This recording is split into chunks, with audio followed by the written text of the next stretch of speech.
अयोध्या की सड़कों पर छोटा भारत उमड़ आया, जन सैलाब, जन समुद्र, और वो भी इस भीषण ठंड में, इस विकट शीतलहरी में। स्थिति ये कि सुबह ब्रह्म मुहूर्त से पहले ही अयोध्या की सड़कें जाम हो गई। सोचिए, रात भर पैदल चले होंगे भक्त रामलला के दर्शन के लिए। ये जन सैलाब क्या कहता है? 22 तारीख को जो प्राण प्रतिष्ठा समारोह में जो विशिष्ट जन आए थे, वो आमंत्रित थे, लेकिन आज जो लाखों लोग अयोध्या की सड़कों पर उमड़े अपने आराध्य की एक झलक पाने के लिए, वो भारत का मन है, वो भारत का भाव है। इसमें अगड़ा भी है, पिछड़ा भी है, हर वर्ग संप्रदाय का व्यक्ति है। इसमें पढ़ा लिखा व्यक्ति भी है, और वो व्यक्ति भी है जिसको स्कूली शिक्षा हासिल नहीं हुई, लेकिन सब में रामत्व के प्रति, राम के प्रति, रामलला के प्रति लगाव और श्रद्धा और आस्था एक सी, उसका उद्वेग एक सा, उसका प्रवाह एक सा मन में। शासन की, प्रशासन की व्यवस्था सब धरी धरी रह गई। ऐसा लगा कि बाढ़ सी आ गई। दोपहर बाद जाके कहीं स्थिति व्यवस्थित हो पाई, इतनी भीड़। सरकारी आंकड़े बता रहे हैं कि जिस वक्त मैं आपसे बात कर रहा हूं 5.5 लाख के आसपास भक्त दर्शन कर चुके रामलला के। सोचिए, अभी दिन पूरा ढला नहीं, अभी दर्शन समाप्त नहीं हुए, और 5.5 लाख भक्त दर्शन कर चुके। मौसम की तमाम विपरीत परिस्थितियों के बाद भी ये उत्साह, ये उत्साह क्या कहता है? ये अयोध्या की सड़कों पर प्रवाहमान जनसमुद्र क्या कह रहा है? क्या ऐसा संभव है कि इतनी बड़ी घटना घटे जो भारत के 500 वर्षों के इतिहास में प्रतीक्षित रही हो? जो घटना, वो घटना घटे तो उसका ताप अयोध्या में दिख रहा है। लाखों लोग सड़क पर। अयोध्या की कुल अपनी मेरे ख्याल से आबादी 1.25 लाख होगी शहर की, और वहां 5-7 लाख आदमी रामलला के दर्शन के लिए। तुम्हें समझना ये चाह रहा आज कि जो लाखों लाख लोग उतरे रामलला के दर्शन के लिए, पांव चलते हुए अयोध्या पहुंचे, ये भाव केवल अयोध्या का नहीं, हर शहर अयोध्या हो रहा है, हर गांव अयोध्या हो रही है, हर घर अयोध्या हो रहा है, हर मन अयोध्या हो रहा है। ये क्या कह रहा है? 90 दिन के भीतर, 90 से 100 दिन के भीतर लोकसभा का चुनाव है। वोट पड़ रहा होगा देश में, और उससे पहले जनप्रवाह, 500 वर्षों का इतिहास बदला है। इतनी बड़ी परिघटना घटे और उसका असर राज पर नहीं पड़े, नीति पर नहीं पड़े, चुनाव पर नहीं पड़े, ऐसा संभव नहीं। चुनाव जनता के मन के हर्ष और विषाद दोनों को व्यक्त करता है। जनता के मन के विश्वास और उसकी आस्था को भी व्यक्त करता है चुनाव। जनता मन में जैसा महसूस करती है, जैसा अनुभव करती है, वैसा ही जनादेश आता है। ये मेरी समझ कहती है एक पत्रकार के नाते। तो जनता क्या महसूस कर रही है? एक और नरेंद्र मोदी हैं, योगी आदित्यनाथ हैं, भारतीय जनता पार्टी और एनडीए है, दूसरी ओर विपक्ष है, राहुल गांधी हैं, वो भी एक यात्रा कर रहे हैं असम में, इंडिया गठबंधन ने। और इन सब से परे, इन सब से ऊपर ये भारत का गठबंधन है जो अयोध्या में दिख रहा। राजनीति न भाजपा के बदले बदलेगी, न इंडिया गठबंधन वालों के बदले से बदलेगी। बदलेगी तो भारत की जनता के मन से बदलेगी। इसलिए जनता के मन में क्या है, रामलला के दर्शन के लिए पलक पावड़े बिछाए व्याकुल व्यग्र भारत के हृदय में क्या चल रहा है, यह महत्वपूर्ण है। हमारे साथियों ने एक रिपोर्ट तैयार की, इस रिपोर्ट को देखिए, फिर मेहमानों से परिचय कराया और फिर समझने की कोशिश करेंगे कि आखिर जो 500 वर्षों की घटना घटी, जिसके 500 वर्षों तक जिस चीज के लिए इस देश ने अहरनिश प्रतीक्षा की, संघर्ष किया अपनी शक्ति और सामर्थ्य भर, उस घटना के घटने के बाद अब देश के समाज पर, देश की राजनीति पर क्या और कितना असर पड़ेगा, पहले रिपोर्ट देखिए।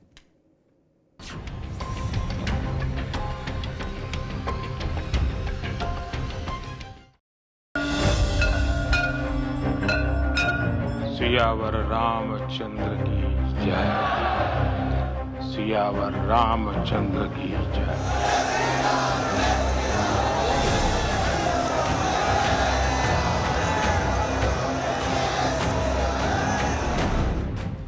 इसे जन सैलाब कहें, जन समुद्र कहें, या कहें सरयू की लहरों में आस्था का ज्वार भाटा, जो भी कहिए, लेकिन शीतलहर में ये वो राम लहर है जो आधी रात से राम मंदिर के बाहर दर्शन के लिए उमड़ी है। लाखों की भीड़ का ऐसा भंवर कि प्रशासन के भी हाथ पांव फूल गए। 500 वर्षों के संघर्ष के बाद प्रभु श्री राम आए हैं, खुशी समाया नहीं जा रहा है। बस माहौल जय श्री राम, बजरंगबली की जय, हनुमान, बहुत अच्छा लग रहा है। आम जनता के लिए पहले दिन कपाट खुलते ही भव्य और दिव्य राम मंदिर में दर्शन के लिए आधी रात से ही राम भक्तों का जन सैलाब उमड़ आया। लंबी लंबी कतारों में करीब 2 लाख भक्तों की भीड़ जुटी। हर कोई दर्शन करने की चाहत में दिखा। भीड़ के इस भंवर में बैरिकेड भी बौने पड़ गए। पुलिस के आला अधिकारियों को भी सड़क पर उतरना पड़ा। अभी दर्शन तो लगातार करा रहे हैं, पर चूंकि संख्या लोगों की ज्यादा है और हम चाहते हैं लोग अपना धैर्य न खोएं, हमारी बात माने और धैर्य पूर्वक उन्हें इंतजार तो करना पड़ेगा। जो लोग आगे हैं, जब वो दर्शन पूरा कर लेंगे तो पीछे वाले लोग आगे जाएंगे। सब एक निश्चित क्रम में दर्शन कर रहे हैं, व्यवस्थित तरीके से दर्शन कर रहे हैं और सभी के दर्शन पूर्ण होंगे। राम मंदिर की प्राण प्रतिष्ठा के बाद अब अयोध्या की परिधि में देश भर से राम भक्तों का सैलाब उमड़ने लगा है। यही सैलाब सियासी गलियारों में भी संदेश पहुंचाएगा। अब इस सैलाब में सियासत के ताप को देखें तो सर्द मौसम में माहौल गरमाया हुआ है। बीजेपी पहले ही अब की बार 400 पार का नारा बुलंद कर रही है। वहीं विपक्ष भी बीजेपी के संकल्प में अपना विकल्प आजमाने की जुगत में है। भारतीय जनता पार्टी देश में केवल एक ऐसा राजनीतिक दल है जिसने अपनी विचारधारा को अपने जन्म से लेके आज तक संभाल के भी रखा, आगे भी बढ़ाया। हमने जो कहा वो करके दिखाया। लोग कहते थे राम मंदिर बनाओगे लेकिन तारीख नहीं बताओगे। हमने राम मंदिर बनाया भी, भव्य समारोह कराया भी। अब इसका चुनाव जीत जाएंगे महाराज जी। 350 सीट से ऊपर आएगी। महाराज जी, अयोध्या बदल गई है, अब बदल गई है, आप भी बदल गई हैं। बहरहाल देश 2024 के चुनाव की दहलीज पर खड़ा है। वहीं लाखों राम भक्त राम मंदिर की दहलीज पर खड़े हैं। अयोध्या में उमड़ी भीड़ के हाल में सवाल यह है कि 24 के चुनाव से पहले ये भीड़ क्या संदेश दे रही है, क्योंकि ये भीड़ न्योते से नहीं, आस्था के आगोश में आई है। ये भीड़ इसलिए विशिष्ट है, ये भीड़ इसलिए विशेष है, ये भीड़ इसलिए भारत का मन है, ये भीड़ इसलिए भारत का दर्पण है, चूंकि ये भीड़ बिना न्योते के आई है, बिना इनविटेशन कार्ड के आई है, अपने मन से आई है, अपने रामलला के लिए आई है, पांव पांव चल के। इसलिए इसका ताप पूरे देश भर में महसूस किया जाएगा। राजनीतिक दलों को भी इस ताप को महसूस करना होगा। मेहमानों साहब का परिचय करा दे। ओपी सिंह साहब हैं, भारतीय जनता पार्टी के प्रवक्ता, ओपी सिंह साहब का स्वागत है। कपिश श्रीवास्तव जी हैं, समाजवादी पार्टी के प्रवक्ता, कपिश जी का स्वागत है। डॉक्टर पवन विजय हैं, सामाजिक चिंतन चिंतक पवन जी का स्वागत है। Doctor HS. रावत, हिंदू धर्म गुरु रावत साहब का बहुत बहुत स्वागत। पवन जी, आपसे बात शुरू करूंगा। लगभग 6 से 7 लाख लोगों की भीड़, रामलला के पट नहीं खुले, उससे पहले अयोध्या में कोई सड़क ऐसी नहीं बची जो जाम नहीं हो गई, अंधेरे। स्थितियां ऐसी हो गई कि जब हम लोग बात कर रहे हैं तब तक 5 लाख से ज्यादा भक्त दर्शन कर चुके और अभी भी 2-2.5 लाख दर्शन के लिए वहां हैं जमा। ये जन समुद्र जो अयोध्या की सड़कों पर है, ये क्या कह रहा है? इसका सामाजिक और राजनीतिक संदेश क्या है? पवन जी। नमस्कार। नमस्कार। क्यों नहीं अयोध्या आएंगे वो? आपको मैं बताता हूं कि वो क्यों नहीं अयोध्या आएंगे। अभी तो 5 लाख है। ये पूरा विश्व जो है अयोध्या आने को सोच रहा है, क्योंकि आज स्थिति ये है कि सभी ने अपना डीएनए पढ़ लिया है। उस डीएनए में लिखा है राम। कैसे उस डीएनए में राम लिखा है, और उस डीएनए के तलाश में वो अयोध्या जा रहे हैं। आप पूरब से शुरू करिए, आप इंडोनेशिया से शुरू करिए। तकबिन रामायण में लिखा है राम, वहां के लोगों ने अपना डीएनए पढ़ लिया। आप जावा के लोगों को पढ़िए, वहां पर रामायण के 4 संस्करण हैं, शेरी राम, सीरत राम, पतानी और राम केलिंग। वहां के लोगों ने राम पढ़ लिया है। कंबोडिया में जहां पर अंकोर वाट है, मैं आपको वहां से शुरू कर रहा हूं, भूगोल पर मतलब ग्लोब पर आप चलिए पूरब से। कंबोडिया में अंकोर वाट है, विष्णु जी का मंदिर है, वहां पर राम का रामायण चलती है, लोगों ने वहां पर पढ़ लिया है। थाईलैंड का राजा स्वयं अपने आप को राम का वंशज कहता है, वहां पर वहां के लोगों ने अपने डीएनए में राम पढ़ लिया है। आप वहां से थोड़ा ऊपर चलिए, तिब्बत में तिब्बती रामायण। आप तुर्किस्तान में चलिए, जहां पर खोतानी रामायण है। आप जो है कोरिया चलिए, कोरिया में 48 BC में हमारी राजकुमारी अयोध्या की वहां की बहू बनती है।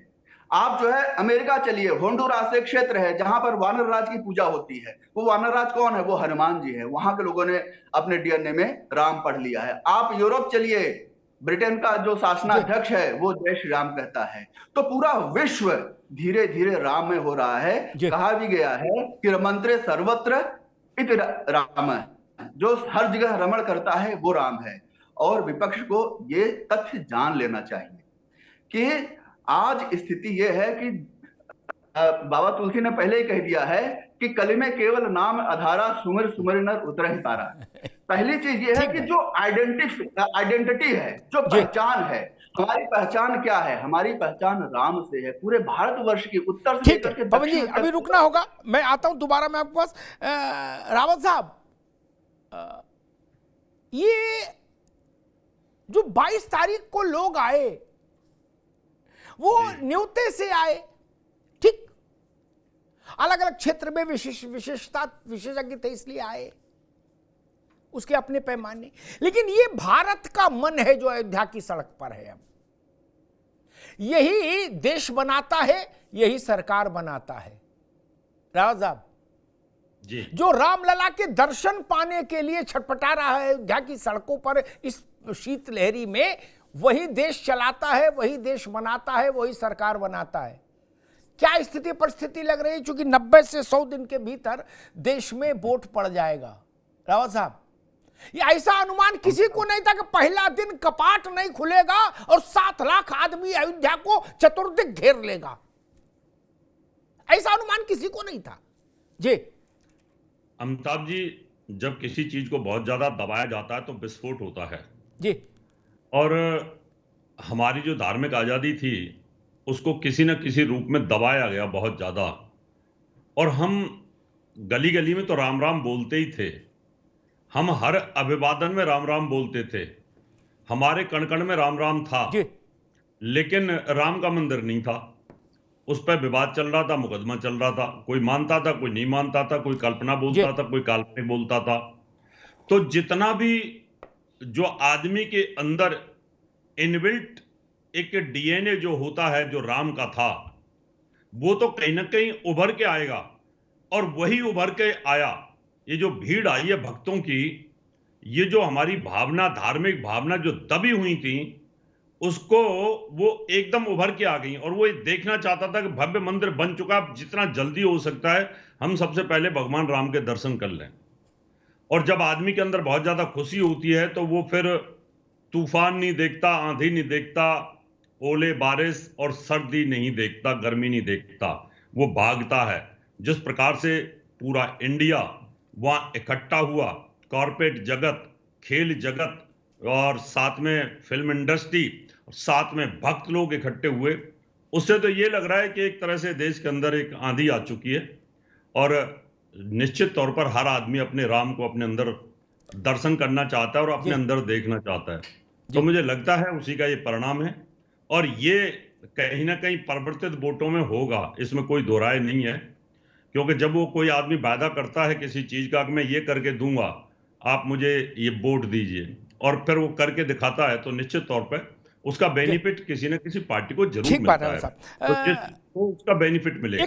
कैलाश गौतम साहब की बड़ी प्रसिद्ध कविता है, आज मैं अयोध्या के दृश्य देख रहा था, ये जहाज से आने वाले लोग नहीं हैं, ये इंडिया के लोग नहीं, ये भारत के लोग हैं, ये विशेष विमानों से आने वाले लोग थोड़े ना हैं, ये तो पांव पांव वाले हैं। कैलाश गौतम ने लिखा, कांधे पे बोरी कपारे पे बोरा, अमौसी का मेला अमौसी का मेला।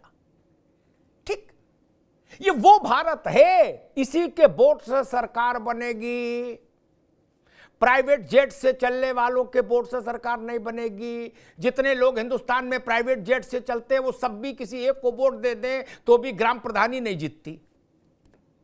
सारे प्राइवेट जेट वाले मिलके एक को वोट दे दें, वो आदमी ग्राम प्रधान भी नहीं हो सकता।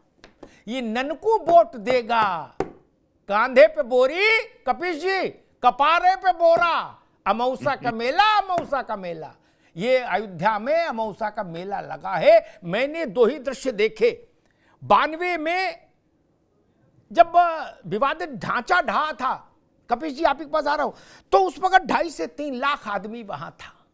वो अयोध्या का सबसे बड़ा दृश्य था, सबसे बड़ा आमंत्रण था, आवाहन था। तब 2.5 से 3 लाख था। आज जब रामलला ने नेत्र खोले सुबह पहली बार अपने नए मंदिर में विश्राम के बाद, तो उनके स्वागत के लिए 6 से 7 लाख आदमी इकट्ठा था। यानी 6 दिसंबर 1992 को पूर्ण कार सेवा करने के लिए जितने लोग आए थे, उससे दूने रामलला का मुख निहारने आए। कपिल जी, ये इसको हम ये कह के नहीं खारिज कर सकते कि ये तो अच्छी बात है, भारत धार्मिक देश है, आते ही। चूंकि 90 दिन के भीतर चुनाव है और स्वाभाविक है समाज में जो भी बड़ी घटना घटती है उसका सीधा और सबसे पहला असर चुनाव पर पड़ता है। जनता जैसा महसूस करती है हर्ष विषाद, वैसा ही वोट कास्ट करती है। आपको अब इस स्टेज पर खड़े होकर क्या नैरेटिव समझ में आ रहा है चुनाव के लिए, कपिल जी? जो नैरेटिव बनाने वाले जी, वो धर्म के साथ अधर्म करके नैरेटिव सेट करें, लेकिन समाजवादी पार्टी का अपना एक नैरेटिव है जी कि हम राम राज्य के अंदर जो आदर्श स्थापित किए गए हैं उन मूल्यों को तलाशेंगे। कारण क्या है कि जब 500 साल से ये विवाद चल रहा था और 1949 से ये विवाद माननीय न्यायालय के समक्ष था और माननीय न्यायालय के आदेश पर ये भव्य राम मंदिर बना, किसी सरकार या किसी राजनीतिक दल के वजह से नहीं बना जी, क्योंकि इसमें जो 15 पक्षकार थे उसमें 5 हिंदू पक्षकार थे और 10 मुस्लिम पक्षकार थे। एक भी राजनीतिक दल या आरएसएस या विश्व हिंदू परिषद उसका कोई भी वादी नहीं था जी। और इत्तेफाक गजब की है अग्निहोत्री साहब जी, क्योंकि मैंने देखा आप मूर्धन्य पत्रकार है और सत्यता को परखते भी। 5 पक्षकारों में एक तो रमेश चंद्र त्रिपाठी जी नहीं रहे, एक निर्मोही अखाड़ा, एक रामालय ट्रस्ट अयोध्या जिसके 4 शंकराचार्य, तीसरी धर्मदास जी महाराज और स्वामी चक्रपाणी महाराज अखिल भारतीय हिंदू महासभा। और आप ये सोचिए कि इन पक्षकारों को आमंत्रण नहीं, शंकराचार्य जी को आमंत्रण नहीं, ना राम मंदिर तीर्थ क्षेत्र के अंदर जो है वो जगह दी गई। जगह किसको दी गई है? जो भारतीय जनता पार्टी से संबंधित थे या विश्व हिंदू परिषद से संबंधित थे, और एक निर्मोही अखाड़े को रखा गया, उसे भी राम मंदिर में जो पूजा अर्चना वो सदैव से करता चला आया, उसका अधिकार खींच लिया। जी ठीक कपिल जी, ठीक नए पुरोहित ठीक। मेरा आज का विषय ये नहीं था कपिल जी, ठीक है आगे बात। मेरा आज का ये विषय नहीं था, आगे कपिल जी आगे बात। अब दोबारा में अभी नहीं अब दोबारा में आपने प्रारंभिक प्रस्तावना थोड़ी दूसरी दिशा में आप लिए गए। खैर आपका विजडम। आज का विषय नहीं, ये बहुत पिष्ट पेशित हो चुका, इसका गन्ने की खोई हो गई, अब इसमें रस नहीं बचा। शंकराचार्य बुलाए नहीं बुलाए, निर्मोही, अभिराम दास, सब छोड़ो, अब बात पुरानी हो गई। हम शंकराचार्य का फिर वर्जन बताने लगेंगे, समय खराब हो जाएगा। अभिमुक्तेश्वरानंद जी ने क्या कहा प्राण प्रतिष्ठा से पहले? क्या ऐसा भारत का प्रधानमंत्री हमने नहीं देखा? मेरी आत्मा प्रसन्न है, मैं मोदी जी का प्रशंसक हूं। फिर बोलने के लिए कुछ नहीं बचा। जो लोग कल तक अभिमुक्तेश्वरानंद जी महाराज का झंडा लिए चल रहे थे, उन छोड़ो, उन बातों मत पढ़ो। बात आई, एक टिप्पणी करूंगा, फिर ओपी सिंह के पास जाऊंगा। कपीश भाई ने कहा कि हम राम राज्य के सिद्धांतों पर चलने वाली पार्टी है, नैरेटिव, ठीक, बड़ी अच्छी बात। एक प्रश्न का उत्तर मुझे आज तक नहीं कोई दिया। आप राम राज्य पर चलने वाले हैं, बड़ी अच्छी बात। राम से तो ये देश ही चल रहा है। अटल बिहारी वाजपेयी ने एक बार हमसे कहा था कि ये देश ही राम चला रहे हैं भैया, और मैं उस बात से सहमत हूं। मंदिर का विवाद था 1949 से कहो या 1835 से कहो, मंदिर का मस्जिद का विवाद था ना। अस्पताल, स्कूल, यूनिवर्सिटी, मेडिकल कॉलेज 4 लेन, 6 लेन, 8 लेन, 16 लेन, 32 लेन बनाने में रोक थी? रोक थी? नहीं ना, नहीं बनाई। अयोध्या राम का शहर की नगरी है, यह बात तो लोहिया जी को पता थी। तो ऐसा तो हो नहीं सकता कि फिर आज के समाजवादियों को ना पता हो क्या किया था अयोध्या के लिए।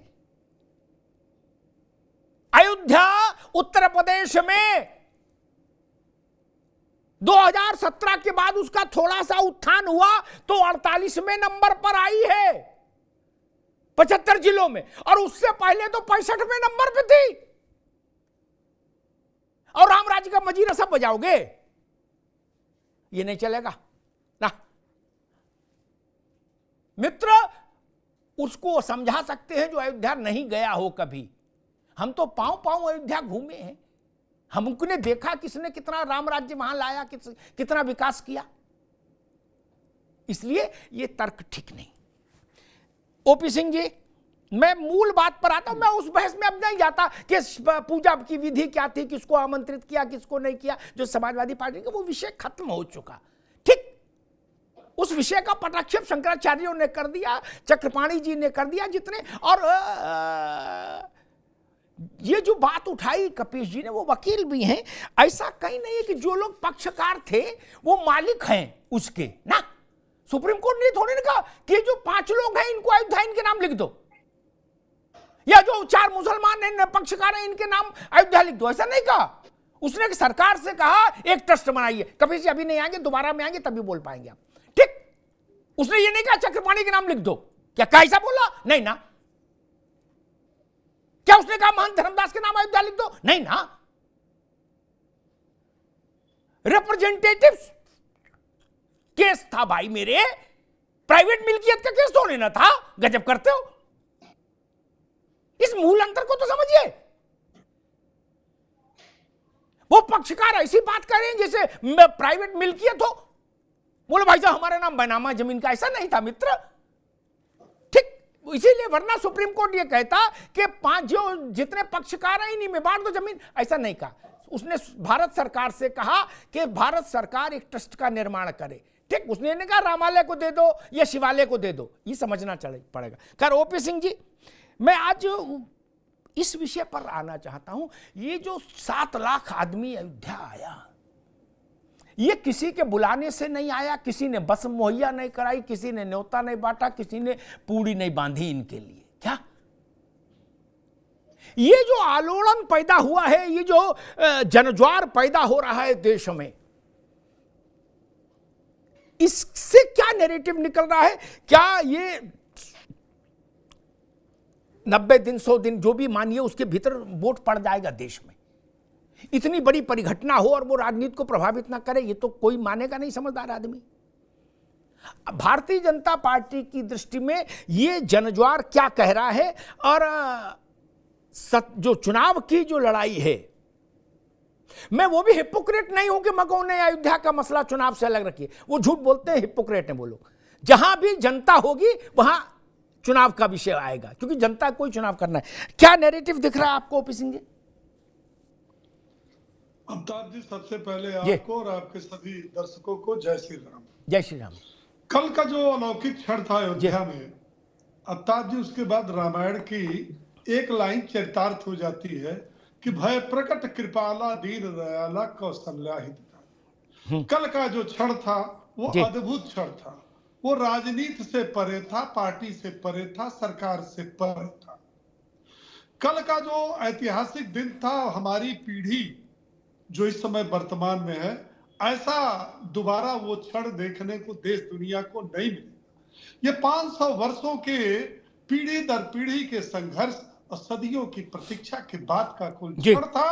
और उस क्षण के साथ 22 जनवरी के पहले जो डिबेट हम लोगों ने किया था, वो मुगलों का इतिहास और सुप्रीम कोर्ट, मंदिर बनेगा, कौन बनाएगा, फिर उसके बाद निमंत्रण को लेकर चला, फिर वो अध्याय खत्म हो गया। ये सारे विवादों का कल पटाक्षेप। कल जो अयोध्या में देखने को मिला, वह जो लोग थे वह भारत की आत्मा थे, भारत की आस्था थे, भारत के विश्वास थे, और भारत की सदियों की प्रतीक्षा के बाद उनका जो सब्र का बांध कल टूटा है, वो लाखों के लाखों लोग आए हैं। कपीस भाई, ये मत कहना कि वो भाजपाई थे, सपाई थे, कांग्रेसी थे, आप ये सबसे परे। कल का जो दिन था वो सबसे परे थे। अरे भैया शांत रहो, भैया हाथ जोड़ता हूँ, शांत रहो। अब वो सब खत्म हो गया। भगवान राम को पेटेंट करा लिया क्या आपने? अब वो खत्म हो गया, आगे आओ, आगे की बात, आगे की सोच। हाँ, एक बात मैं और कहना चाहूंगा अमिताभ जी, कि त्रेता युग में भगवान राम के पक्ष में भी थे और भगवान राम के विपक्ष में भी थे, और इस कलयुग में भी भगवान राम के पक्ष में थे और राम के विपक्ष में भी थे। आज भी है, आज भी उनकी बोलचाल भाषा आप जब सुनेंगे। हाँ, लेकिन एक चीज है अमिताभ जी, कल से आज तक मैंने बहुत खोजा ट्विटर पर, ये जो इतने राम भक्त आए हैं, 5 लाख, 7 लाख, 10 लाख, किसी विपक्षी नेता का ट्विटर कम से कम उनको बधाई दे देता है इस अवसर पर कि भैया कड़ाके के ठंड में हम भी राममय हैं, हम भी राम के भक्त हैं, कड़कड़ में राम है, तो कम से कम राम भक्तों को बहुत बहुत बधाई दे देते ट्विटर पर। ऐसा किसी ने नहीं किया। अब वो सब सारे विवाद समाप्त है। रही बात नफा और नुकसान का, तो भैया राम की जिसके ऊपर कृपा होगी और जिसके ऊपर नहीं होगी, वो तो जो है वो तो बताने की जरूरत नहीं है। रही बात भारतीय जनता पार्टी की, तो भारतीय जनता पार्टी जब 2 सीट थी इस देश के अंदर, तब भी वो राम को लेकर चली, और राम जन्मभूमि के विवाद से लेकर के सुप्रीम कोर्ट में लड़ाई से लेकर के राम मंदिर के निर्माण तक, और कल जो उसका प्राण प्रतिष्ठा हुआ है, वो भारतीय जनता पार्टी ने इस देश की जनता से जो वादा किया था उसको निभाया। रही बात नफा और नुकसान का, वो तो 2024 का चुनाव आ रहा है, वो वक्त बताएगा। ठीक है ओपी सिंह जी, अभी रुकना होगा कभी जी। पवन विजय, एक अंतरराष्ट्रीय एजेंसी ने एक अध्ययन किया, उसका ना सपा से लेना देना, ना बसपा से, ना फॉरवर्ड ब्लॉक से, ना भाजपा से। उसने अध्ययन किया और उसने कहा कि वेटिकन सिटी और मक्का, यानी दुनिया के 2 सबसे बड़े मजहब, उनके 2 सबसे बड़े रिलीजियस प्लेस, उससे बड़ा उनके यहाँ कुछ नहीं। क्रिश्चियनिटी में वेटिकन सिटी से बड़ा कुछ नहीं, और इस्लाम में मक्का से बड़ा कुछ नहीं। उन दोनों में साल भर में जितना टर्नआउट है श्रद्धालुओं का, उससे दूना टर्नआउट पहले ही साल में अयोध्या अचीव कर लेगा। पवन विजय जी, ये जब अब बात आएगी, इसका धार्मिक पक्ष एक है, भाव पक्ष एक है, इसका अर्थ पक्ष भी है, इसका विकास का पक्ष है, इसका नौजवानों को रोजगार मिले उसका पक्ष है। पवन विजय, मैं अभी जब मंदिर और रोजगार की बात आई तो इसने CAIT ने एक सर्वे किया था दिवाली के अवसर पर, तो उसमें जितना खर्चा हुआ, जो भी राजस्व मिला, वो पाकिस्तान की जो अर्थव्यवस्था है उसमें वो 7 अर्थव्यवस्थाएं वो शामिल हैं। तो आप मंदिर को अगर कोई ये कहता है कि मंदिर बनने से रोजगार मिलेगा कि नहीं मिलेगा, कल 2 लड़के जिनको मैं जानता हूं, छात्र हैं, वो अयोध्या चले गए और उन्होंने कहा कि वहां पर हम फोटोग्राफी करके इतना पैसा कमा रहे हैं कि दिल्ली हमको आने की आवश्यकता नहीं है। तो ये जो चीजें हैं कि धर्म जो है हमको क्या देता है, मंदिर हमको क्या देता है, तो जो एक परंपरागत रूप से जो पॉलिटिकल पार्टीज ने एक नैरेटिव सेट किया है, इससे हमको बाहर आने की जरूरत है। अभी कपीस जी को हम सुन रहे थे, इन्होंने कहा कि सरकार ने क्या किया, वो तो सुप्रीम कोर्ट ने किया। तो कल मैं कुछ लोगों से बातचीत कर रहा था, उनकी आंखों में आंसू थे। उनके परिवार के किसी व्यक्ति ने मंदिर के लिए बलिदान दिया था, तो उनके बोले कि हमारे बाप दादाओं का सपना साकार हुआ। तो मैंने पूछा, ये तो सुप्रीम कोर्ट का निर्णय है, सरकार ने इसमें क्या किया? तो बोले कि अगर यहाँ पर मैं किसी पार्टी पक्ष की बात नहीं कर रहा हूं, बोले कि अगर ये सरकार न होती तो 90 की जो घटना है उसकी पुनरावृत्ति होती, जो 30 अक्टूबर को हुआ या जो 2 नवंबर को हुआ, वो फिर से होता। अगर ये सरकार न होती, तब गोली बरसाई जा रही थी, आज हेलीकॉप्टर से फूल बरसाए जा रहे हैं। हमारे लिए तो यही बहुत है, बाकी तो हम लोग कर ही लेंगे। सरकार ने जो 67 एकड़ जमीन जो नरसिंह राव ने अधिग्रहित कर ली थी, वो सरकार ने ही दिया था। तो अगर सरकार की मंशा, सरकार की भूमिका ना होती और भाजपा ने अपने मैनिफेस्टो में ये बात लिखी है और उसको उन्होंने पूरा किया, तो जनता के मन में एक जो विश्वसनीयता है, वो विश्वसनीयता बनी है। ये महीन बात है जो विपक्षी मानने को तैयार नहीं है। इनको मानना चाहिए, ये समझना चाहिए कि जो वो अपना मैनिफेस्टो में किया गया वादा निभा रहे हैं। ठीक, कोई पत्रकार हो तो बताइए इन्होंने क्या किया। ठीक है, रुको कपीस जी, हम आपके पास आएंगे। अभी रुको, अभी नहीं पवन विजय, दोनों जाओ नहीं कहते मेरे शो में। नहीं, रावत साहब, एक मसला खड़ा होता है कि अगर मान लीजिए इतना ही सरल सहज था कि कोर्ट के आदेश से मंदिर बना, किसी ने कुछ नहीं किया, ठीक, तो अब तो कोर्ट, जज साहब कोई काम खुद तो बेचारे कचहरी तो आदेश देके फाइल बंद कर देती है, बाकी तो फिर एग्जीक्यूटिव ही करती, कार्यपालिका ही करती है, ठीक। लेकिन खैर चलो हम इस बात को भी मान लें। तो मैंने जो शुरुआत में कहा, अयोध्या में विकास के मंदिर छोड़ के सैकड़ों काम तो हो सकते थे, समाजवादी पार्टी की सरकार कर सकती थी, लेकिन वो तो शिवपाल जी प्राण प्रतिष्ठा से ठीक 2 दिन पहले तक छाती इस बात पर ठोक रहे थे कि हमने गोली ठीक चलवाई थी। ये तो राम राज्य का फलसफा नहीं है रावत साहब। जी बिल्कुल ठीक बात है जी अमिताभ जी। जी ठीक है कपिल जी, देखिए आप एक विद्वान अधिवक्ता हैं और आप भी इसको जानते हैं कि 92 के बाद में 25 साल इनकी सरकारें रही हैं, मिली जुली सरकारें भी रही हैं और पूर्ण बहुमत की सरकारें भी रही हैं। इन्होंने मंदिर के लिए कुछ नहीं किया, इन्होंने मंदिर की फाइलों के लिए कुछ नहीं किया। कोर्ट मांगती रही कि ट्रांसलेट मंदिर नहीं, मैं कह रहा हूं अयोध्या के लिए किया हो वो बताओ। मंदिर छोड़ो, मंदिर में नहीं गए, अदालत में अयोध्या के लिए क्या किया वही पता लगे अयोध्या। हाँ अमिताभ जी, अयोध्या के लिए तो ये किया कि इन्होंने वहां पर जो परिक्रमा होती थी उसको भी बंद कर दिया, वहां पर जो रामलीला का फंड होता था उसको भी बंद कर दिया, वहां पर जो और धार्मिक चीजों पर फंड होता था वो कपिल जी की सरकार ने बंद कर दिया।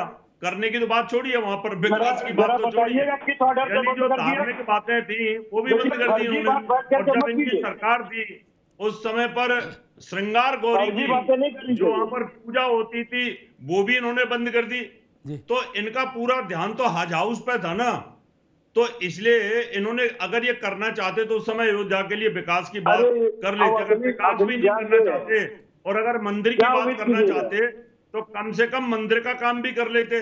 आज सबके राम है, इसमें कोई दो राय नहीं है, कपिल जी के भी राम है। मैं आपकी भावना और आपकी धार्मिकता की कदर करता हूं, लेकिन आपने कोई एक ऐसा काम करके बताया हो मंदिर के लिए, या कोर्ट में कोई चीज ऐसी करके दी हो आपने जिससे समाजवादी पार्टी की देन है। पूरी अयोध्या को फोर लेन से जोड़ने का काम समाजवादी पार्टी ने किया। उनको ट्रांसलेट करके दे दो। समाजवादी पार्टी ने वहां पे बस अड्डे को सुधारने का काम किया। मायावती ने लटका, इन्होंने क्या किया? इन्होंने क्या दे दिया इन्हें? तो इसलिए इन्होंने अयोध्या को विश्वविद्यालय दे दिया, कोई प्राविधिक विश्वविद्यालय दे दिया, और इन्होंने अयोध्या को क्या दे दिया? विकास करने में शर्म आती थी। आप मुझे बताइए, अरबपतियों को करने का हवाई अड्डे के अलावा इन्होंने दिया क्या है? तो आपकी वोट इन्होंने अयोध्या को क्या दे दिया? नहीं किया आपने। आपको तो हजारों, मुझे आप बताइए कितनी सीटें बढ़ा दी, कितनी बेरोजगारी इन्होंने दूर कर दी, अगर वही टैक्सेस माफ कर दिया। मुझे बताइए, राम राज्य में टैक्स नहीं था। आज हम भी पूछिए कि नगर निगम और जनता का टैक्स माफ करेंगे क्या? आपने किए अयोध्या वासियों का टैक्स माफ करेंगे क्या? लेकिन आपने नहीं किया ऐसा। अरे 20 लाख की जमीन 2 करोड़ रुपए में खरीदने वाले हैं। दोनों लोग कपिल जी भी रुकिए, रावत साहब आप भी, ठीक है, आगे बात दोनों की आगे रुकिए, दोनों लोग रुकिए। ओपी सिंह जी, एक बड़ा विषय ये भी खड़ा होता है कि मान लीजिए जैसी सड़क अयोध्या के अंदर शहरों में, शहरी इलाके में इनर साइड रोड अभी बनी है, ऐसी रोड मुलायम सिंह जी बनवा सकते थे, मायावती जी बनवा सकती थी। 4 बार चीफ मिनिस्टरशिप रही इन रीजनल पार्टीज के पास। उससे पहले गोविंद बल्लभ पंत से लेकर नरेंद्र तिवारी तक अक्षुण्ण रूप से कांग्रेस का शासन रहा, बना सकते थे। एक क्यों नहीं बना, एक मेरे दिमाग में था। दूसरी बात जो आई है कि जो कपिल जी ने कहा कि कोर्ट के आदेश से बनी, कपिल जी की पार्टी जिस अलायंस में है शामिल, उस अलायंस की सबसे बड़ी पार्टी है कांग्रेस। मैं एक बड़ा वैलिड प्रश्न उठा रहा हूं, वो झाऊ से नहीं कटेगा, चिल्ला चोट मचाने से नहीं कटेगा, क्योंकि सत्य तो सत्य ही रहता है। कांग्रेस कहती है कि एक ताला राजीव गांधी ने खुलवाया। ये मैं नहीं कह रहा, जयराम भी नहीं कह रहे, टॉप कांग्रेस लीडर्स ने कहा कि हमने ताला खुलवाया राजीव गांधी ने, और सब कहते कि हां। हमने पढ़ा कि जिला अदालत के दस्तखत से ताला खुला, ठीक। अगर उसका क्रेडिट राजीव गांधी को जा सकता है ताला खुलवाने का, बोले वो राजीव गांधी को क्रेडिट दे दो उतना। बोले मंदिर का, बोले ना मंदिर तो सुप्रीम कोर्ट ने बनाया। ओपी सिंह जी, ये मामला कुछ घालमेल हो जाता है, नहीं नपना एक नहीं है। आपका जो है प्रश्न जो है बहुत ही समसामयिक है जी। ये देश इस बात पर विचार करने के लिए निश्चित रूप से ये सोचता है कि सुप्रीम कोर्ट में राम जन्मभूमि का केवल 2.77 एकड़ का विवाद था, पूरे अयोध्या का विवाद नहीं था। लेकिन जो लोग शासन में थे, जिनकी उत्तर प्रदेश में 40 साल सरकारें थी, जिनकी 4 बार सरकारें थी, वो इस बात को तो सोच सकते थे कि भैया 2.77 एकड़ के अलावा अयोध्या भगवान राम की नगरी है, ये भी आस्था प्रकट करते हैं कांग्रेस वाले। हमारे कपिल भाई भी प्रकट कर रहे हैं, राम सबके, भाजपा के थोड़े। तो कम से कम अयोध्या की उपेक्षा नहीं होनी चाहिए। ये जनता जानना चाहती है कि जिनकी 40 साल, जिनकी 4 बार सरकार थी, उन्होंने क्या किया। अब ये हमारे कपीस भाई मित्र हैं, वरिष्ठ प्रवक्ता है, अधिवक्ता भी है, और ये कह रहे हैं कि भारतीय जनता पार्टी ने अयोध्या में क्या किया। भैया हमने कुछ नहीं किया, सुन लीजिए, ये बोलिए मत, हमने कुछ नहीं किया, जो भी किया है जी। अरे भाई सुन लो भाई, देखिए अमिताभ जी आपका डिबेट जो है बड़ा नहीं अभी केवल आपकी आवाज जाएगी, जब कपिल जी बोलेंगे तो उनकी आवाज जाएगी। हाँ जी, हाँ, जब आप बोलिएगा मैं चुप रहूंगा। हाँ, मैंने ये कहा कि अयोध्या के विकास के लिए इनका किसने हाथ पकड़ा था। दूसरी बात ये है, क्या अखिलेश यादव सफाई को चमका सकते हैं? सफाई को अयोध्या के पहले सफाई इस प्रदेश का सबसे विकसित स्थान था। मायावती बादलपुर को चमका सकती है, वो सफाई को चमका सकते हैं, और हमारे आदरणीय अखिलेश यादव जी 300 करोड़ रुपया प्रतिवर्ष सैफई महोत्सव पर मना सकते हैं। अब उत्तर प्रदेश की कब्रिस्तान की दीवारों पर 300 करोड़ रुपया प्रतिवर्ष खर्च कर सकते हैं। 300, हम कहते हैं 300 करोड़ रुपया केवल अयोध्या पर खर्च कर देते तो ये भगवान राम पर बड़ी कृपा करते। खैर निरुत्तर। दूसरी बात एक और भी प्रमुख है, मैं दो बातें कहकर अपनी बात समाप्त करता हूं। नंबर एक, और ये मानते हैं, कांग्रेस भी मानती है, ये भाजपा कहते हैं कि भाजपा के भगवान राम नहीं है, ये सबके है, बिल्कुल सत्य कहते हैं। ठीक है, लेकिन ये बता दें कि 1947 में जब देश आजाद हुआ प्रताप जी, और आज तक नेहरू जी से लेकर राहुल तक इनके परिवार का कोई भी व्यक्ति आज तक अगर राम मंदिर में गया हो, अयोध्या में दर्शन किया तो बता दे। दूसरी बात, मुलायम सिंह से लेकर अखिलेश यादव तक अयोध्या में राम मंदिर में दर्शन करने गए हो तो बता दे। अखिलेश यादव, जहां तक मेरी जानकारी पत्रकारिता किया हूं, अयोध्या गए हैं, हनुमानगढ़ी का दर्शन किए, वहां नहीं दर्शन किए। और तीसरी बात कि तुष्टिकरण में ये पार्टियां इतनी अंधी हो चुकी है कि एक रिपोर्ट छपी है, नटवर सिंह ने जब विदेश मंत्री थे, उन्होंने अपनी एक पुस्तक लिखी है जिसमें लिखा है कि 2005 में राहुल गांधी मेरे साथ वो गए थे और बाबर के मकबरा पर जाकर के उन्होंने वहां पर जाकर के मकबरा को देखा। अफगानिस्तान में है, कहाँ है? कर रहे हैं कि जिन्ना के मजार पे जाकर के चढ़न चढ़ा रहे थे। अरे भैया चुप रहिए, लाल सिंह आडवाणी किसके थे जो जिन्ना को सेकुलर बता रहे थे? मुझे मालूम है कि आप आडवाणी जी पे भी तो बात कर दीजिए ना। विवाद रेड कारपेट बिछाए हुए थे पाकिस्तान के अंदर। आपको बोलने से हम, अब आपको शर्म आ रहा है, आप भूल जाते हैं अयोध्या के विकास, आप आडवाणी जी का जिक्र कर रहे हैं क्या? रही होगी। और भगवान अरे आप आडवाणी जी का जिक्र कर रहे हैं क्या? आपके पार्टी के नेता जो जिन्ना को सेकुलर बताते थे, ठीक ओपी सिंह जी, ठीक ओपी सिंह जी, आगे आ रही है कि नहीं? उनकी बात कर लीजिए ना। बताओ, आपका जो विरोध चल रहा है वो सामने है, विकास पर ये निपेंद्र मिश्रा कौन है? नहीं किया ना, तो इस पर तो शर्म आएगी ना। और मुलायम इनको ट्रस्टी बना के रखा है निपेंद्र मिश्रा जी कौन है? मंदिर में जाकर के भगवान राम के यहाँ दर्शन नहीं कर सकते, इस पर आप बता नहीं पा रहे। और अब कहेंगे कि हम राम भक्त और हैं। आपको सुप्रीम कोर्ट ने कहा कि आपने अपराध कारित करवाया है।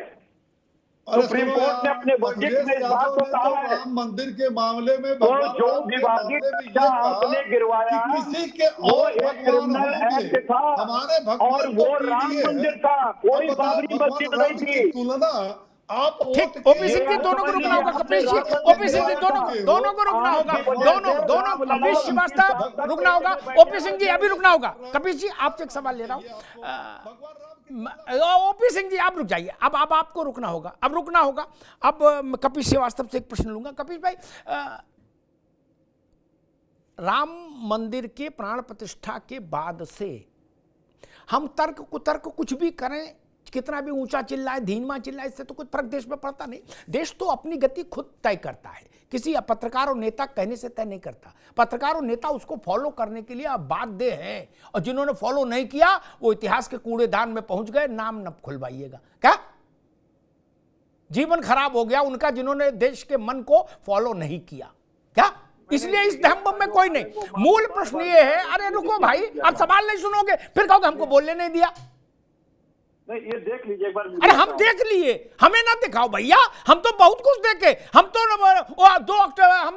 2 नवंबर 1990 की गोली कांड भी देखे, जब आपके वो थे चाचा मुख्यमंत्री, हमने देखा था। ऐसा ना करो यार, हमने देखा था। कपिल श्रीवास्तव, हमने अयोध्या में देखा था, आपने नहीं देखा था होगा। क्या देखा था?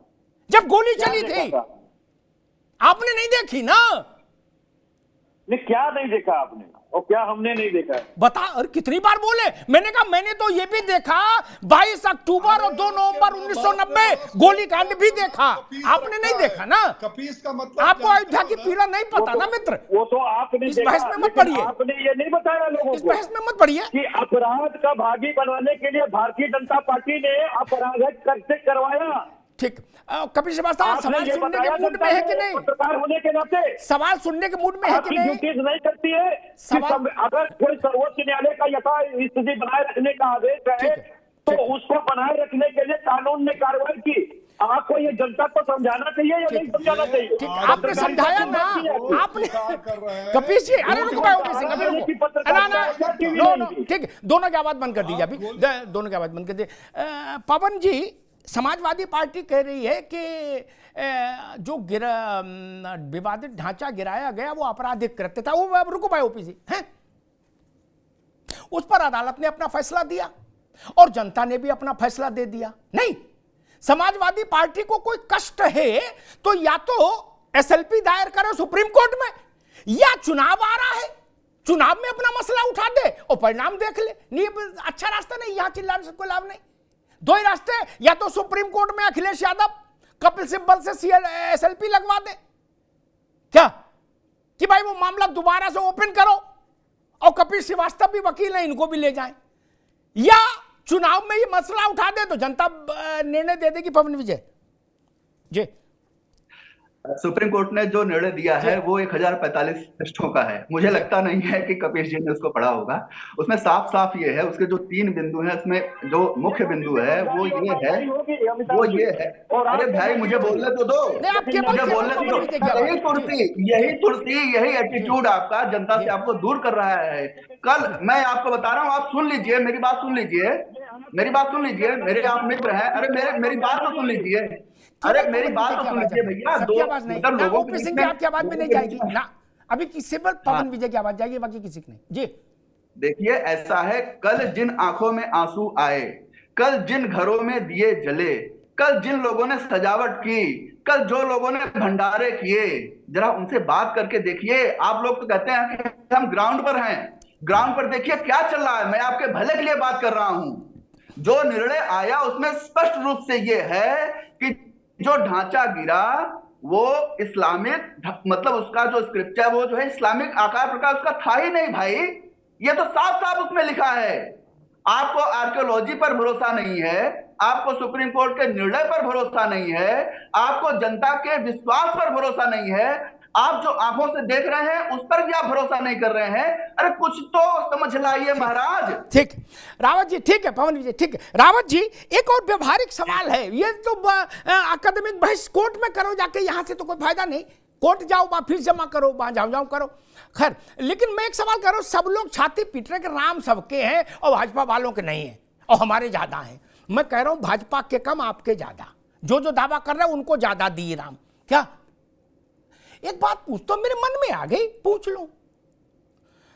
Samajwadi party, Bahujan Samaj party, peace party, Jayant Chaudhary की पार्टी, मायावती की पार्टी, कांग्रेस पार्टी, ये जो ठंड में 7 लाख आदमी अयोध्या पहुंचा, इनके लिए बाराबंकी से लेकर गोंडा तक के रास्तों में कंबल, अलाव, चाय की सेवा, पूड़ी सब्जी की सेवा नहीं कर सकते?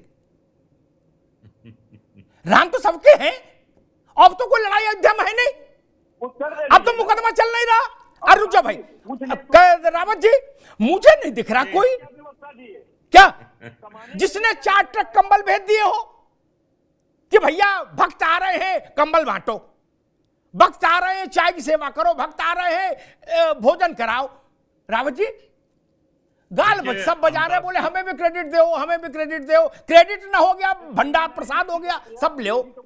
रावत जी, अमिताभ जी, वो तो समाजवादी पार्टी और दूसरी पार्टियों के डीएनए में ही नहीं है कि अगर वो ऐसा कर दें, और अगर ऐसा कर देते तो फिर नहीं, ये जनता तो भाजपा की नहीं है।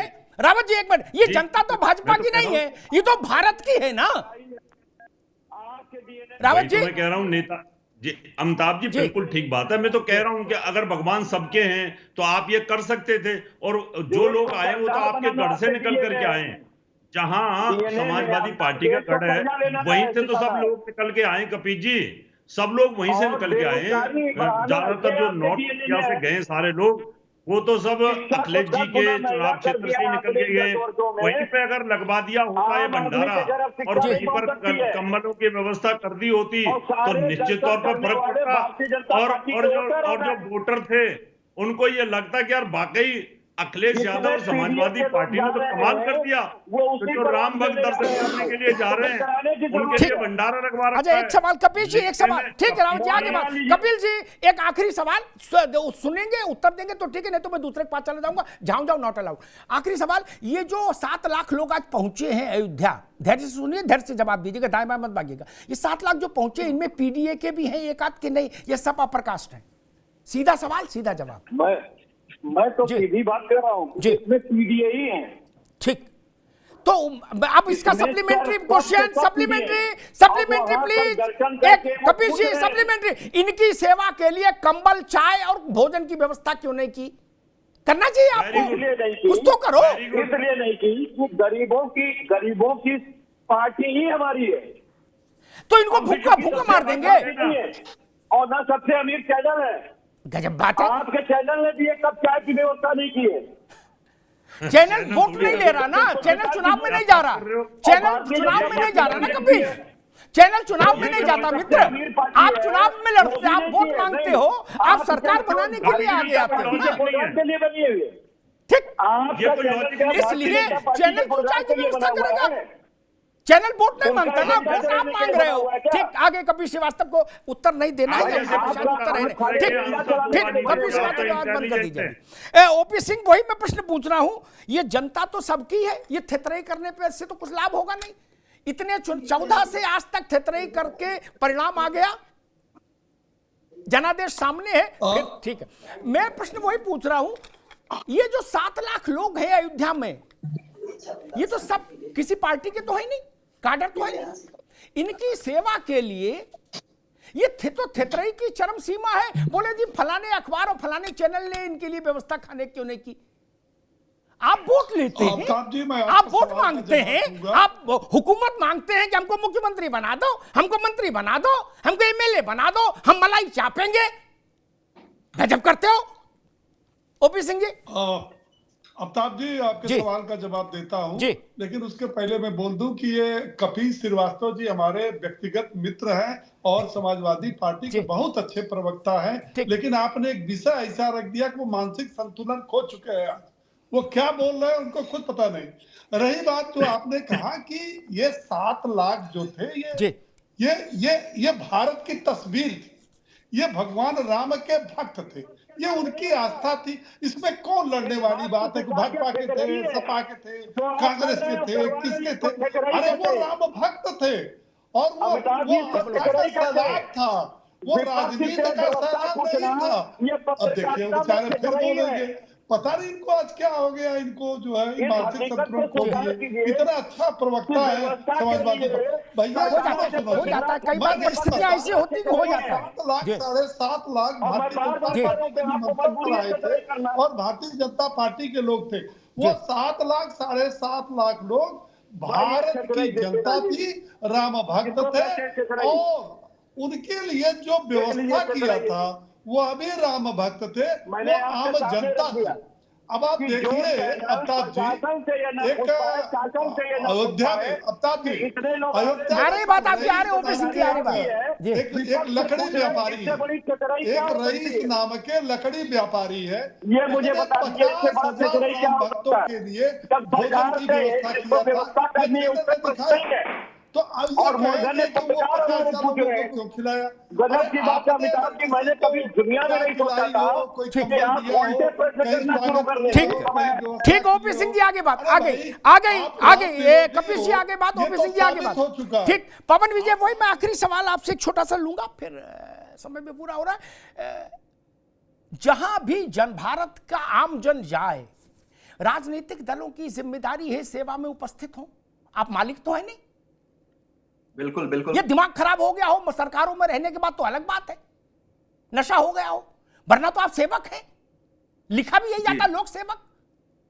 बिल्कुल। वहां चाय पिलाने के लिए आप एक छोटा सा स्टूल नहीं खड़ा कर, मेज नहीं रख सकते थे? आपकी भी भावना तो पता लगे, 10 कंबल बांट देते, कुछ समस्या थी?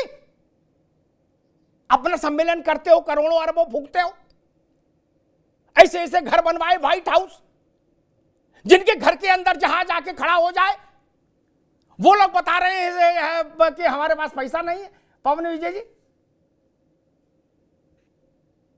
नहीं, आप जो इनसे उत्तर चाह रहे हैं, ये उत्तर जानते हुए भी इनके मन में है कि हम उत्तर उसी अनुरूप दें, लेकिन ये देंगे नहीं, ये देंगे नहीं, ये देंगे नहीं। अरे बात सुन लीजिए कपीश जी, बात सुन लीजिए, बात सुन लीजिए, बात सुन लीजिए आप। इससे भैया आपकी पार्टी को फायदा होगा। अगर आप सच में 4 कंबल बंटवा दिए होते, 4 जगह हलवा बंटवा दिए होते, लोग जो आ रहे हैं उनके लिए कुछ सुविधा कर दिए होते, तो आपकी पार्टी को ही फायदा होता। आप सुन लीजिए, आप सुन लीजिए, यहाँ पर एक जो है ना निष्पक्ष एक भारत की जनता के हैसियत से हम यहाँ पर बैठे हुए हैं, और आपकी भी आंखों में आंसू आए होंगे। आप एक बार हृदय खोल करके कहिए, आप एक बार हृदय खोल कर कहिए कि कल हम भी रोए थे। हमारे जो इष्ट है, हमारे जो आराध्य हैं, जब वो टेंट में थे तो हमारी भी भुजाएं फड़कती थी। आप एक बार कहिए कि वो जब टेंट में थे तो हम भी रोते थे, हम भी उस दिन की प्रतीक्षा करते थे कि कब हम अपने इष्ट को महल में स्थापित करेंगे, उनको प्रतिस्थापित करेंगे। एक बार कहिए तो। आप कहेंगे नहीं, आप प्रायश्चित करिए। आप जो है 1990 का प्रायश्चित करिए। प्रायश्चित से बहुत सारे पाप धुल जाते हैं। हो सकता है कि वो पाप जो है धुल जाए। भगवान राम सबको क्षमा करते हैं, आपको भी क्षमा कर देंगे। जी ठीक। 1 घंटे बहस चली, मैं फिर उस बात को दोहरा दूं। आप कुछ कहो, ये जनज्वार भारत के निर्वाचन को प्रभावित करेगा, 100% करेगा। हम कहीं नहीं भाग रहे। वक्ता बदल सकते हैं, प्रवक्ता बदल सकते हैं, पार्टियां टूट सकती हैं, रूठ सकती हैं, कमजोर हो सकती हैं, मजबूत हो सकती हैं, भूखी हो सकती हैं, खाई पी हो अघाई हो सकती हैं। मैं 35 साल से यथावत हूं।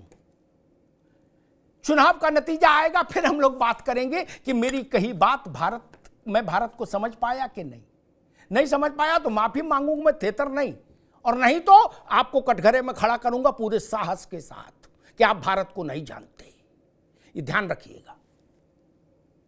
मई बहुत दूर नहीं, मई के दूसरे हफ्ते में परिणाम आएगा भारत के निर्वाचन का, कि भारत के अननको ने किसको राजगद्दी सौंपी और क्यों सौंपी। निर्णय आएगा ना, वहां थेतराई नहीं चलेगी। परिणाम के बाद तो थेतराई खत्म, फिर क्या करेंगे सब लोग। इसमें कौन सी गलत बात थी। मैं तो कहता हूं समाजवादी छोड़ो, कम्युनिस्ट पार्टी को भी एक यहां टेंट लगा लेना चाहिए था। भारत में भंडारा करने की परंपरा है भाई, क्या समस्या क्या है। अजब हाल है। अन्नदान से बड़ा कोई दान है। और क्रेडिट लेने के लिए छत पे सब खड़े हो, बोले हम भी हैं, लड़के के फूफा हम हैं। अरे भाई फूफा जैसा काम तो करो, फूफा बने घूम रहे हो। अरे भाई आपके इतने कार्यकर्ता हैं सबके, मैं तो सब दलों से कह रहा हूं। चूंकि जो इंडिया गठबंधन है उसके नेताओं ने इधर ज्यादा जोर शोर से कहा कि राम हमारे ज्यादा हैं, तो मैंने उनको ज्यादा दे दिए। तो मैंने कहा ये जो राम भक्त आ रहे हैं, हनुमान की सेना, इनके लिए कुछ सेवा कर दो। रावत जी इसमें तो कोई बुरी बात नहीं। कल वोट मांगने आओगे, आज तीखा बोल के जाओगे और कल वोट भी मांगोगे, तब तो फिर ईवीएम खुलेगी तो फिर दिक्कत तो आएगी सामने भाई। ये 7 लाख लोग, और आप मान रहे हो कि पीडीए वाले ही हैं। अरे जब पीडीए वाले तब तो इनको चाय के साथ बिस्कुट भी दो, छोले भटूरे लगवा दो, भट्टी चढ़वा दो। आदमी खाएगा, राम जी का गुण गाएगा, आपकी भी जय जयकार करेगा। कोई गलत बोल दिया, काहे को चिल्ला रहे हो भाई, क्यों चिल्ला रहे हो।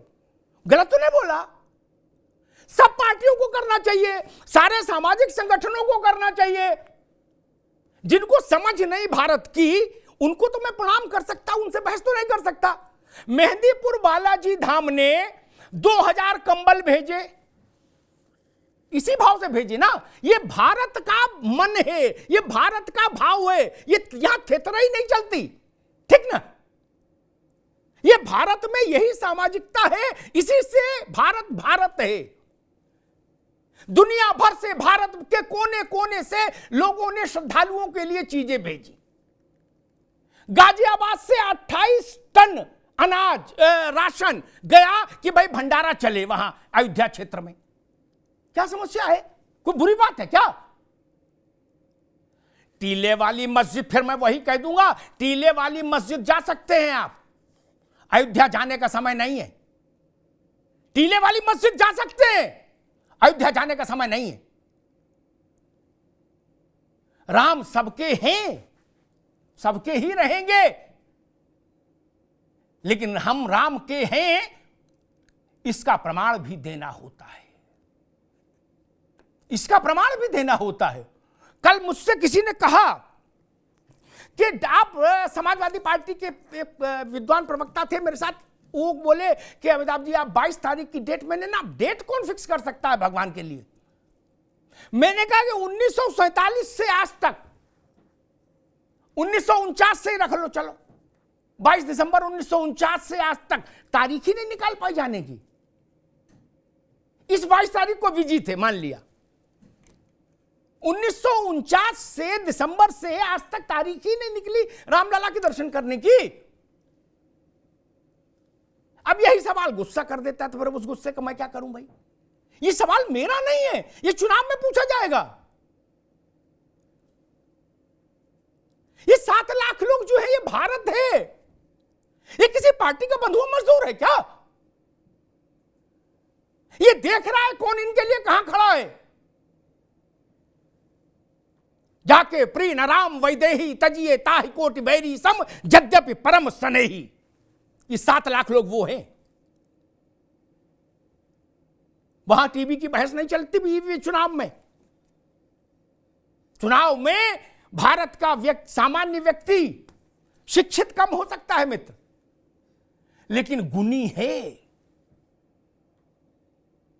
वो भारत के आत्म तत्व को समझता है, भारत के मूल को समझता है।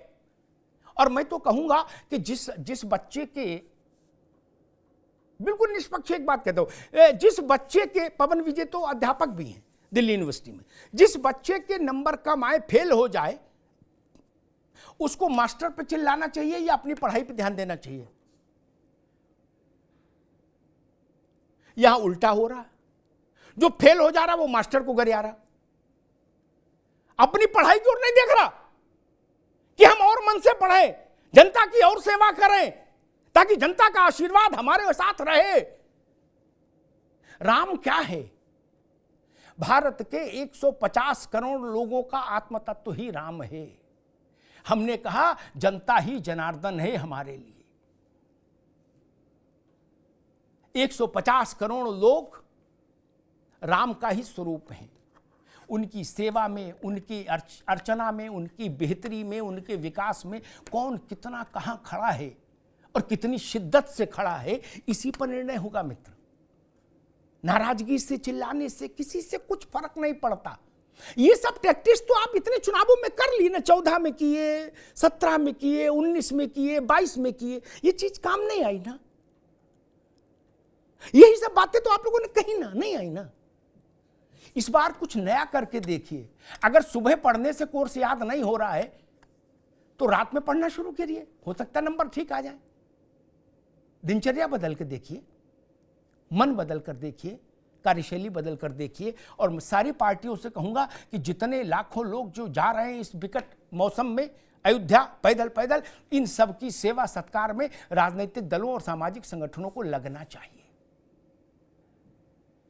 यही राम है, इन्हीं के पांव पखारिए, यहीं से मोक्ष मिलेगा। राजनीतिक लोगों को तो यहीं से मोक्ष मिलेगा। ये जो लोग जा रहे हैं इनके पांव पखारिए, यही आपके लिए राजयोग की इबारत लिखेंगे और दूसरा कोई नहीं लिखेगा। धन्यवाद।